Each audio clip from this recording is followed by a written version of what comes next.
Deputy CM Losi Dikho ngasi laikhidraba MLA Bungjagin Balti imung manung unakri Kangluki Irang Manung Hawkiba sai anigi me mari di Imphal gi Rims Road miyam gi mof aman attack tawbudigi sok tuna matam sangna laikatnaraba matung laikatnaba ngamdana laikhidraba Thalon Kendra gi MLA Bungjagin Balti gi misi NIA natragana CBI na thizinanduna mara leibasing sarak pigadabani loinana MLA asina pamjaramba laumi singi oiba tongan ma district pidriba phawba laikhidraba sigi aroiba mathong mangam pangthokloi haina imung manung amasum zaumi coordinating committee gi maikaidigi khongjang sangsinana lakhiba duka mari leinana ngasi deputy chief minister Losi Dikho na Chusampur satuna wari sanakri ngasi deputy chief minister sina laikhidraba MLA Balti gi imung manung amasung zaumi coordinating committee gi mihut singa wari sanakhiba duda deputy chief minister amasung sarkar gi maikaidi gi MLA Bungjagin Baltin laikhidabada awaba phungdoki loinana government gi maikaidi gi English ngani ga kungo humdu gi me mari da thokiba thaudo adugi matangda mapung phana thijinduna mara leibasing adu phaduna justice purakani habi gi sapsaba phireb adu thamki loinana mifam aduna hingsa gi thaudok aduna maram oiraga MLA aduna laikhidaba sigi matangda investigation gi thabas hena thujinna sathanaba khanhi loinana athubada santi thamnaba masum sugi framework makhada political solution asi hena kumang section hanabagi matangda khanaki adubu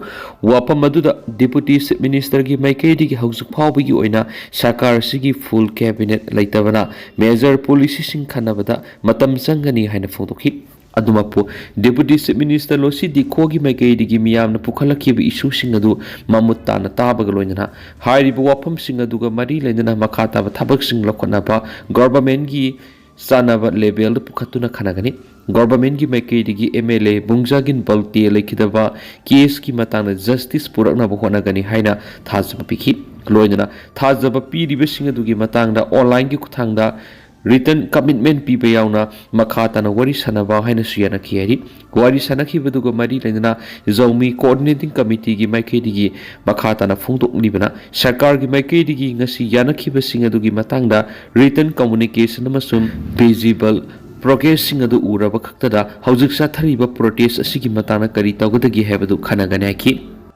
Minister expand taurakpada cabinet minister ama phangnaba isor khurumsi rabi chief minister Hayeng Total lusingba sarkar sigi minister expand taurakpada cabinet minister ama phangnaba isor khurumsi lamsibu konbiribi ibudau wangbrena sanbiduna kendra gi MLA sigi mafam ama kanmangamnaba aikhui khudima khotlamina si haina BJP mayang Imphal mandal gi president Irom Rabi na photokri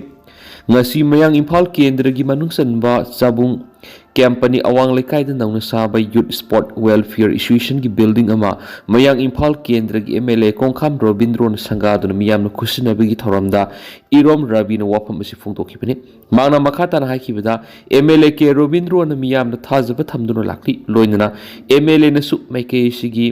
miyam gi ihul khangna thabak torakani haibigi thajaba leyaki thauramadu MLA ke Robindro na haikibada miyam na nationalized bank da account hangduna thambiyu sarkar gi maikaidi gi kari kari tawbi yabigi hebadu maki maikaidi gi yamna kana honari angang singisu kari tawsigi larik tamhana ba honabada wari bi mayam asi yenglaga sarkar na kari tawbi yabigi hebadu su khanari haki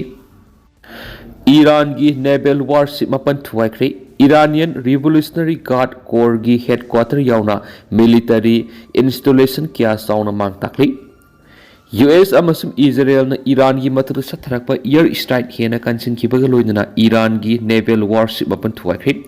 Iranian Revolutionary Guard Corps gi headquarter thugaikri haina US President Donald Trump na phongdokri Central Command na handle tawba X thagalakhiba video post amagi matungina US gi Navy ship tagi kapsilakhiba missile singaduna Iranian Revolutionary Guard Corps gi headquarter adu sauna ama ada thon kibani US Central Command gi maikaidi gi makhata na hairibana haukiba sahi nifugo taret ki matamasida Iranian Islamic Revolutionary Guard Corps gi maikaidi gi American lising amagi mathakta hatki America si malemda khwaidi gi sakti leiraba leiba mani Maram aduna Iranian Revolutionary Guard Corps na matam sana US ki force ngasi thiengnaba ngambagi shakti leiroi Middle East da haujuk oiragliba phiba masigi matangda US President Donald Trump na hakibda US amasum Israel na Iran gi mathakta sathariba joint strike asi tha amagi maya satharabi hai yamdrabad sayol mari natragana mangadi Iran gi mathakta air strike sathakigani masi yamna aruba masunati US ki oina lana sigi damak nongmai maru amadi darka leiba khulai sing matik sanle malem gi tungan mafam kudimakta makhoi gi leidiba besingda nongmai maru yauna bomb top kaya marang kaina paisinduna thamni Iran ki maikei gi hauzik US ka wari sanaba pamli US ki maikei gi leidiba Iran asi wari sanaduna lushindana ba honabada yadaba mata leiti aki Maraksida Oman gi foreign minister gi maikei gi US amasum Iran ani gi marakta ceasefire tawnaduna santi purana ba apel dokre Iran gi foreign minister Abbas Argasi gi maikei gi Iran santi pami gi wapam phongdokhibaga loinana leidiba lana si hena pakthok sapthoktana ba honabagi apamasu phongdorakri haina Oman gi foreign minister shin makhatana su phongdokhi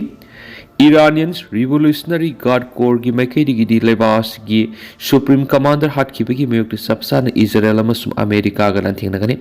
US ki base ngamadi Gafamasum masigi akoibida leiriba military installation kayada misalasum drone attack leptana sathari hari China gi maikei gi Middle East hauju umkhatnariba phiba masi ceasefire masum diplomatic talk tawduna loisindana ba appeal tokhe China gi foreign ministry gi spokesperson Maoming na hauki haikibida umkhatnariba sigi marakta Tehran da Chinese citizen ama lekhidrai amaromda Middle East ta thokliba lalasina crude oil gi mamal ka hena wangkhatkre soidi The All Manipur Student Union MSU gi maikei gi press release samangasi tangani thawm English ngani ga kunga taruga sida Information and Publicity Secretary the All Manipur Student Union Session 2025-27 gi Sato Rengner kom khuyek pidno thadorakpa press release asida suna pali Yauksang kumai na lakpara the All Manipur Student Union MSU na lamdamasida khundaminari ba furup khanglup punamaki mapamda yepapawjal pisari Kumai asina lakpada ingsikpa sakhatlamjel khumang sauksinba khundaminariba furup kanglup singi marakta hena nungsinaba purakpa amadi mari sessionba oiresanu kumai asigi manungda mamang thakta taunaramba masu tainaba lambi thattuna selniba yumthong singda selniba ising hainabana singba sing taudana amadi haurakliba naha sing masamau fanaba mayai kaba nisagi polam singdagi lapthoklaga sana khunaba mai onsinaba mahairu lubasigi maikaidigi appeal tawjari aikoigi iramda masi hara kumai toiba leba oibana merai baki matau tamba amadi satnabi lauksindana yariba makai afaba maikaida kumai sing pangthunaba aikoigi miyam honaminasi amaramda tungi yombodel oirakadoriba haurakliba mahairoi singi tungi lebak lepkadoriba class 10 amadi 12 examination pangthukliba maramna yauksang thabal kumai pangthukliba numit manga asikaktada isi isel singna sinbinaba mahair lup asina appeal tawsari Military junta na Central Megaway region gi trading junction the air strike sathaduna miyoi kun hen hatkri Military junta na Myanmar gi Central Megaway region gi trading junction da air strike sathaduna miyoi kun thra gi mathakta hatkri kun hen aso open ngan khri haina resistance group amasum independence online media gi report amana haidi report asina makhata na hairi bana etiga du military junta na leiba adu leidiba pro democratic force amasum ethnic armed groups gi mathakta satharakpa thawongi manungsanani air strike aduda civilian kaya ma asiana amasum aso opanaki haukiba sahi English ngani ga kunga mathogi February amadagi military junta na leiba adu leiramba Aung San Suu Kyi gi government adu ku tawduna sakti paisin khibadagi tangta daba phiba mayuk naduna lakhibani military junta na sathaba ka hen ma thong sing adugi mayokta yaning daba phongdoktuna miyoi kya na makutta khulai paiduna military junta gi mathata launch tharakibani Megaway region gi trading junction satakhiba air strike ado eyewitness singi report matung inadi fighter jet ani na nongthakta atat akham leitana bomb thadarakhi loinana air strike adu da lambi da local miyam amadi truck driver singi marakta pochai onto onsin tawnaringi marakta satharakhi boibana nupi ani yauna miyoi kunga manga gi mathakta sikhi aduga kaya man asu opanakhi adi Marashida Myanmar gi military government gi maikei gi leiba adugi jail ladiba miyoi lising taragi mathakta amnesty pibagaloidana miyoi kya amana Bandigi matam kaktaragani haini state na salaiba media ki report amana haidi adumapu pro democracy leader oriba Aung San Suu Kyi di hairiba komthok pasida yawbagi mami amata tadri report asina makhata na hairibana prisoner lising taragani thugi samriga marfuga taret amnesty phanglaba yai amasum pigadoriba prisoner singa sigi manungda foreigner tara amasu yauri bakhoi singa du jail dagi thadorakpaga loina bakhoi gi leibak singa deport tawkragani prisoner singa du ngarang nitokaba numitegi thadokpa hokibani puna prisoner lising taragani thogi samriga marfu taret asi thadokna bakhonabada numit kharnidi changlaba yahdi Chief Minister Y Khemsa na CLO duna CM Secretariat PHE digi matang review meeting pangthokri ngasi pung taramatui taba matamda Manipur gi Chief Minister Yumnam Khemsa na CLO duna Chief Minister gi Secretariat Public Health Engineering Department PHE digi review meeting official singa loinana pangthokri ngasi pangthokiba mifam aduda maru oina PHE digi matangda New Development Bank NDB gi makhada water supply project sing mapung pana pangthokna bigi matangna su official singa du kupna tana duna thabak to onthokna ba khanaki Manipur paikhatliba water supply sing asi matam ga sunaba mong sagana ba amadi hena afaba mong samga sagana bigi nauna streamline to tangai phadi haibigi matangda yamna kupna khanaki masigi damakta update oiba afaba amasum phataba sing adu makhata na streamline tawduna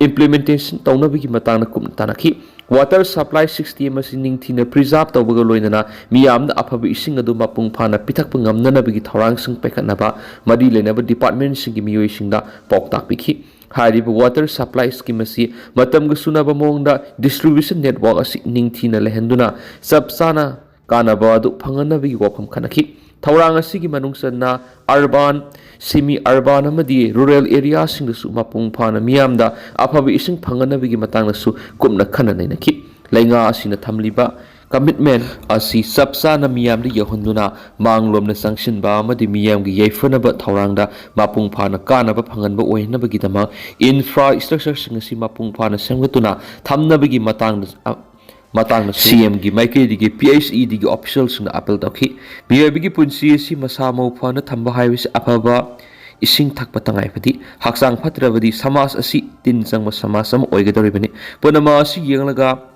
Big Shit Manipur amadi Big Shit Bharat 2047 phawgi manungda yumthong kudingna mapung phana afaba ising pithaknaba thamliba NDA lenga ki thoranga mapung phana punamangna honamina si haibagi wafam singsu official singa dura pauk takpiki Deepak Allies ibungoga makhata na wari sanaroi KCP apunba salibasai English ga kunga taruk asigi February 3 Deepak Allies ibungogi thongalda pokhai halakhiba bom adu lup asina ahanba warning oina tawkhibani haina Kangleipak Communist Party apun malup ki publicity secretary Punsirol Meitei na press thadorakpa sirol man haini sirol asina hai Lalambung takhelambam laikai da leiba Deepak Allies ibungo hairiba miyoi asawani haibadi nupi lalon manupani mahakna asaw sang phamnaiba kya sangga tawduna inkhalakliba kanglei ningol kya bu sel khragi dama asaw sang phamnaiba sing yonthoi haibasi lup asina kupna thijinbadagi khudam sangnang loinana khangmamki Deepak Allies ibungona tawriba thawngsing asi Epstein file case ka khena balati machine maram oiraga lup asina unasi wari sasi hairubuda mangak kanduna positive response amata piraktabadagi ahanba warning oina bom adu mahak yumda pokhailamani ahanba warning tawraba matungda su mahakpu Bangladesh ki mapam amada lupka unaduna wari sasi haiba phawbada mangak haigatuna lairi Deepak Allies ibungona mangak haigatpagi maramdi hauzi Manipur gi asaw sang phamnai besing asi mahak adumak loinaduna lairi loinariba sin maram oiraga lup asigi valley da operate tawduna lairiba comrade singbu mathang phagale masum asawba Bem oibedana tana asawba informer oiduna lup asida sound sinna bem oibedagi hendoktuna asawba informer amasu oiriba miyoi akpa serak pigani haibasi lup asigi emergency virtual meeting anirak tawduna warep asi laukibani asigumlaba fataraba mai asibu lalamung takhelmam laikai gi miyamna suma asibu laikai duda lehanbigano maramdi Deepak Allies ibungogi mathakta makhal makha kya gi operation sa tharakpada laikai miyam soktana ba mangjunana Deepak tagi labna leibina ba apul torokli Deepak Allies ibungo hairiba sigi mayumna leiriba miyoi kudimak su maga naknana yumdura leiriba naha ahal khaktana serak piba sida konchingani Lalamum takelamam laikai miyamnasu lup asina lokhalakliba khongthang asida support tawbiyu asiguma phatraba mai asibu makha sandoraktanaba muthatpada leibak miyamna mahakpu support tawbigano haujikti mahaka lup asiga wari sanabagi matam piraroi habisi leibak miyamna khanganjari hanasu sirol asina makhatana khangalakli US Israel su Iran su khongpam handok nadri nakal ahum makta mi simina yawnari Kuwait United States ki lan mi ahum Israel da miyoi mapan sikri Iran da mahairoi samaga marfu humdo yawna miyoi sawnga ga yankhai yamanga sikri Iran amad United States ki marakta lan soknarakpa numit humni surapa ga loinana Iran gi maikeri sikhiba miyoi sawnga ga yankhai yamanga yawre amasum miyoi satret hina sopanang leri Iranian state media na red crash report palladuna hai Minaf area da leba nupi masa sing school amada US amasum Israel attack sa tharakpada miyoi samaga taraga manga sikhi nakal amaromda Iran gi maikedi gi khut halakpada American lanmi ahum sikhibaga loinana atopa manga thina sokle hari Lebanon gi kha thangba sarukta Israel na nongthakta gi attack sa tharakpada miyoi kunthraga mathoi sikhibaga loinana atopa miyoi samaga nifuga mapan hena asu apanang le hari United Arab Emirates UAE gi oinadi Dubai amasum Abu Dhabi da satharakpa attack ta miyoi ahum sikhi laikhidraba miyoi ahum adu Pakistan Nepal amasum Bangladesh tagini Iranian military na Israel da satharakpa attack ta miyoi mapan sikhi Iraq ta miyoi ani amasum Kuwait miyoi ama sikhi nakal ani kuthokna bigi sang hengalakpa ga loinana matik mayai leiba bom pokhai bigi thodok tholakpa maramna asiba migi masing hengalakpa yai haina thajanari US amadi Israel na landa bigi nakal ani akan mamona kuthoknarakpa digi thawng asi marak nakpa atei mafam singda su sandorakpa ga loinana America na war plane kaya marup Kuwait kaikhi haina leiba asigi defense ministry na phongtokre matau karamna war plane singa du kaikhi bano haiba hausimaki oina sapsana khangma ngamdrabasu Iran gi missile na kapthaba soidana oiramgani haina thajari sida Iran gi yamna maru aiba Natanz nuclear facility de attack sa tharakhi haina Iran gi ambassador na phongtokre International Atomic Energy Agency IAEA gi miphamamada Iran gi ambassador na hi civilian nuclear facility the US amasum Israel ni attack sa tharakhi bagi thawng aduna akoi beda khundari ba miyoi sina sauna awaba mayo na halakpa ye